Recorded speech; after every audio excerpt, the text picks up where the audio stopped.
Shwmae, dwi'n gobeithio yn dach chi'n saff gan iach. Diolch yn fawr am gwylio am y fideo hwn.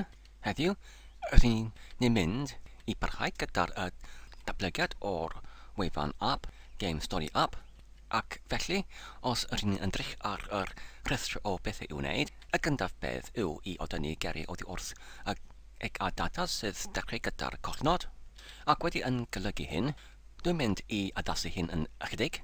Yn gyntaf, dwi'n mynd I alenwi yr gweithrediad hyn I lleihau geriau yn yr wythnos data, ac y gyntaf rhanbarth yw I odynnu geriau oddi wrth ag a data sy'n dechrau gyda'r collnod. Achos, gyda oddeutu 36,000 o eri yn yr ag a data yn gyfredol, rydyn ni'n gallu crasio hyn yn ychydig fwy yn ytrach nag yn unig godynnu geriau oddi wrth ag a data sy'n dechrau gyda'r collnod. Enghraifft, rydyn ni'n gallu godynnu geriau yn llai nag 4 arnod yn hyd ac hefyd geriau gyda'r gwagle union yna fe fel yn yr ymadroddion. Felly os rydyn ni'n yn atgoffa ein hunain, y lle rydyn ni'n yn creu yr adnodd data, sef yr dillad aruthr ag a data yw yn yr ffwythiant creu data yn y llinell 41, mae'r ymrysymig ar y llinell 40 yn dweud, os ydy'r dillad $$ ag a data yn wag neu ddim yn bodoli, wedyn I creu yr dillad hyn ac wedyn I ail gynnwys yr data hyn union yn yr cod tardiad hyn trwy'r defnyddio y ffwythiant erbyn yn unwaith ar y llinell 42. Felly, I atgoffa ei hunain, yn y dyluniad olaf union yn y ffwythiant yma, mae'r dyluniad hwn yn creu y rhestr o eriau I gynnwys yn yr adnodd data, ac wedyn, gyda rhestr o eriau, adeladwyd union yn yr ymwelyn llinyn $LSTR ag a data ar yr llinell 174. Mae'r ffwythiant hyn yn ysgrifennu y rhestr sydd yn ei adeladwyd yn yr ffurf o cod PHP union i'r ffeil ag a data.php. Felly os rydyn ni'n eisiau I odynnu mas y geriau gyda'r collnod ar y dechreuad, rydyn ni'n gallu prawfholi ar gyfer y patrwm mynegiad reolaidd hyn, ac wedyn I wneud yr ymrysymig yn neidio allan o'r dyluniad cyfredol i'r dyluniad nesaf fel hyn. Ar gyfer hyn, dwi'n angen I mynd yn ôl i'r dyluniad cyntaf, lle rydyn ni'n eisoes yn godynnu mas y geriau sydd ddim yn yr rhanfariad sylfaenol, y berfau sydd ddim yn berth anfedroliedig neu anderbyniedig, ond yn ytrach yn cyfymrydedig neu cyfeiriedig ac ati. Felly ar y llinell 143, dwi'n wedi mynosod y prawfholiad os ydy'r y gyntaf colofn yn dechrau gyda'r y gyntaf arfydnod yn yr is-linyn o'r colofn hyn yn single dyfynod neu collnod neu syfnod, wedyn I barhau, sef I neidio allan o'r dyluniad cyfredol i'r dyluniad nesaf, ac hefyd dwi'n yn gallu mynosod prawfholiad arall sydd yn dweud os ydy'r colofn gyntaf yn gyffelybu i'r aruthnod gwagle, sef yn cynnwys yr aruthnod hyn, yn yr un fodd I barhau I neidio i'r dyluniad nesaf, ac hefyd ar yr llinell nesaf dwi'n yn gallu ychwanegu prawfholiad arall sydd yn dweud os ydy'r hyd o golofn gyntaf yn llai nag 4 o arfynod yn yr un fodd I neidio i'r dyluniad nesaf. Wedyn I weithrediadu y ffwythiant hyn, sef y ffwythiant creu data, mae angen I dileu neu odynnu yr ffeil ag a data.php, ac rydyn ni'n gallu gwneud yr un peth neu'r cyfartaliadau trwy'r ei alenwi fe fel hyn.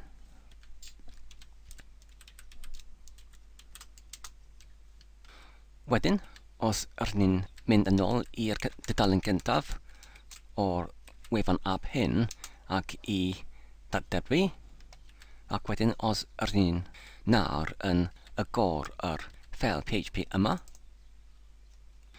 a dyma'r cymwysiad o'r ffeil, ac os rydyn ni'n astudio neu archwilio fe, does dim unrhyw gar yn y colofn gyntaf sydd yn dechrau gyda'r cofnod, neu yn cynnwys yr gwagle, neu yn yr hyd yn llai nag 4 o arwyddnod. Ac os rydyn ni'n yn ei agor yn yr VI fel hyn,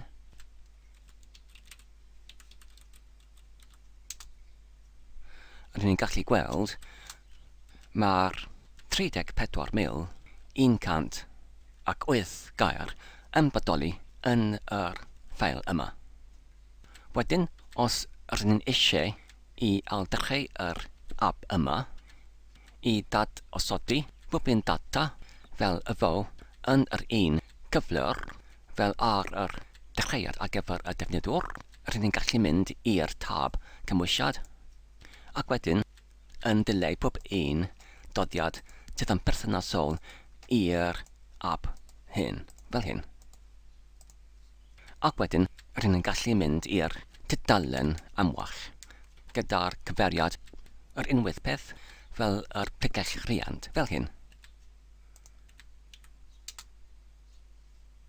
Nawr ar y tudalen, mae gyda ni y gyntaf 50 o'r geri oddi wrth yr adnodd data, ac ar gyfer y defnyddwr, y cam nesaf yw i dewis y geri sydd yn wybodus iddyn nhw, ac ar gyfer y prawfholiad, dwi'n yn gallu gwneud yr un peth, fel hyn.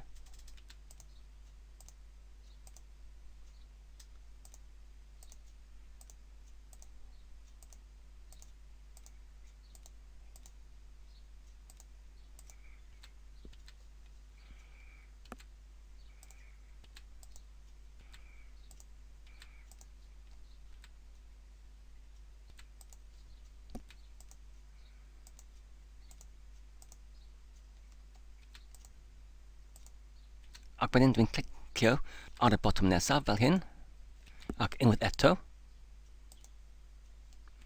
Ac wedyn y cam nesaf ar gyfer y defnyddiwr yw i ffurfio brawddegau allan o'r geri hyn, ond ar gyfer y prawfholiad, dwi'n yn unig i mynd i mewnbynnu y geri yn uniongyrchol fel hyn.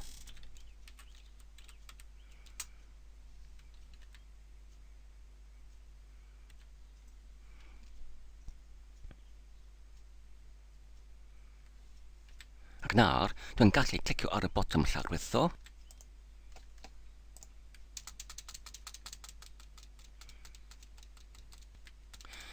Nawr, mae'r app yn dolenni trwy'r rhif munudau o'r geriau i ganfod y lleoliad ar gyfer yr safle i dechrau ar gyfer yr cylchdro nesaf yn yr adnodd data.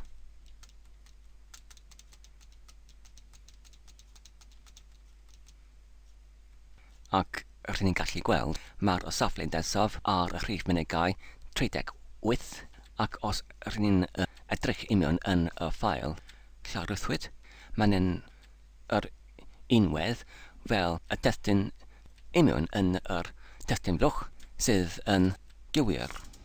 Felly, dyna'r y cylchdro gyntaf wedi ei cwblhawyd. Nawr, os ydy'r defnyddwr yn eisiau i dechrau yr ail cylchdro, mae angen i dychwelyd i'r tudalen gyntaf am well gyda'r cyfeiriad o'r pregell y taflun neu'r eddyl fel hyn. Ac nawr mae'r rhestr o geri yn dechrau gyda'r gar absolute, ac os rydyn yn clicio ac wedyn dewis archwilio, mae'r gar hyn gyda'r rhif munudau 39, ac felly rydyn ni'n gallu barhau yn yr un fodd fel yn y cylchdro blaenorol. Ond nawr, dwi'n yn digon fodlon y fod yr app hwn yn digon da i uwchlwytho i'r rhyngrwyd.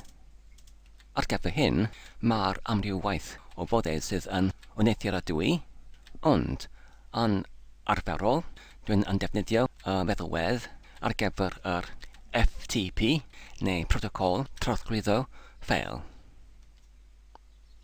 A dyna hi, mae'n hyn galw WinSCP sydd yn cynrychioli y geiriau protocol alysgrifio diogel, ond mae'r meddalwedd arall sydd ar gael fel FileZilla. Yn gyntaf, ar gyfer yr wefan newydd hyn, mae angen i mi i greu y cydffiguriadaeth ar gyfer yr manylion ar gyfer yr mewn llofnodiad i mewn i'r wefan hon. Felly mae'n angen i glicio ar y tab ar gyfer yr gyfyseidiad newydd fan yma. Ac wedyn, mae'n angen i lenwi y blychau ar gyfer y manylion. Wedyn, mae'r pregall ar gyfer yr gwefan weiniwr yn arddangos ar ochr de, ac fe'n yn unig angen i clicio mewn. Ac fan yma, yn y pregall cyhoedd tanlinellu HTML, mae'r hyn y pregall hafan ar gyfer yr cerogaeth gerfer.com ar y rhyngrwyd. Felly ar gyfer yr GemStoriAp, fe'n angen i creu yr pregall newydd fel hyn, trwy clicio ar y botwm newydd ar yr ochr de, ac wedyn i ddewis pregall, ac wedyn i mewnbynnu yr enw o'r pregall fel hyn. Gyda llaw, enwau eraill ar gyfer yr gard pregall yw cyfeiriadur neu cyfarwyddiadur. Nawr, fe'n angen i clicio ar y botwm iawn, a dyna'r cyfeiriadur neu cyfarwyddiadur neu pregall newydd, ac fe'n angen i forliwio i mewn yno fe fel hyn, ac wedyn i uwchlwytho yr ffeiliau angenrheidiol ar gyfer yr app. Fe'n angen i ddewis nhw fel hyn.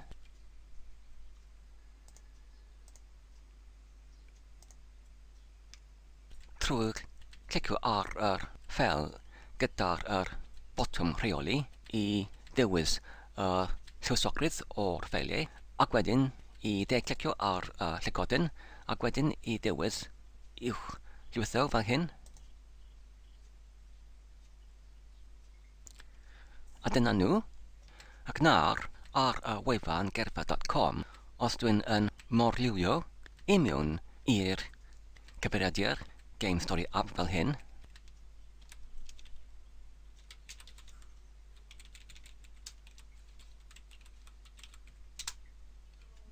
nawr mae'r GwefanAp yn arddangos, ac dwi'n yn gallu rhybreddio fel arfer fel hyn.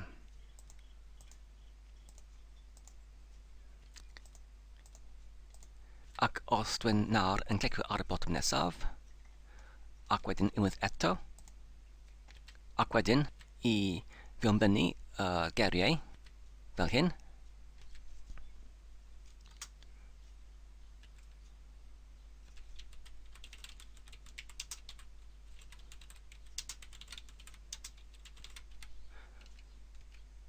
mae'n gweithio fel o'r blaen, ac nawr os rydyn ni'n yn clicio ar y botwm llawrytho,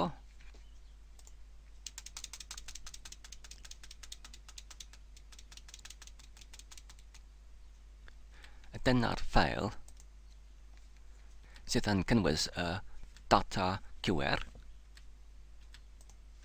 Ac nawr, os rydyn ni'n mynd yn ôl i'r cyfeiriadur ar gyfer yr app,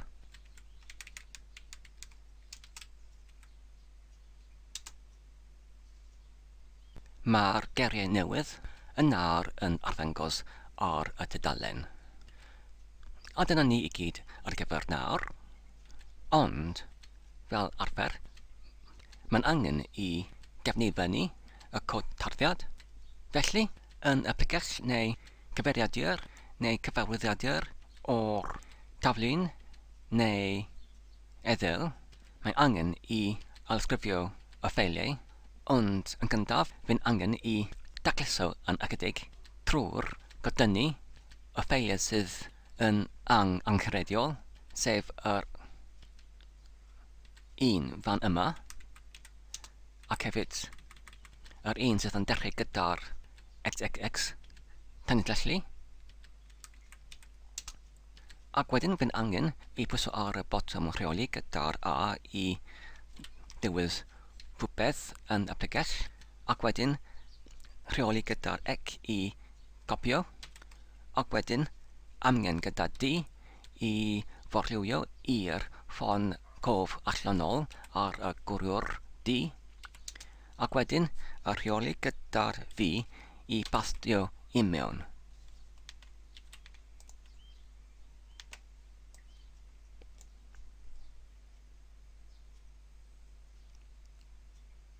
Diolch yn fawr am eich gwylio am y fideo hwn. Dwi'n gobeithio ydych chi'n wedi mwynhau ac yn ei darganfod yn defnyddio. Tan y tro nesaf, cadwch saf ac yn iach, a hwyl.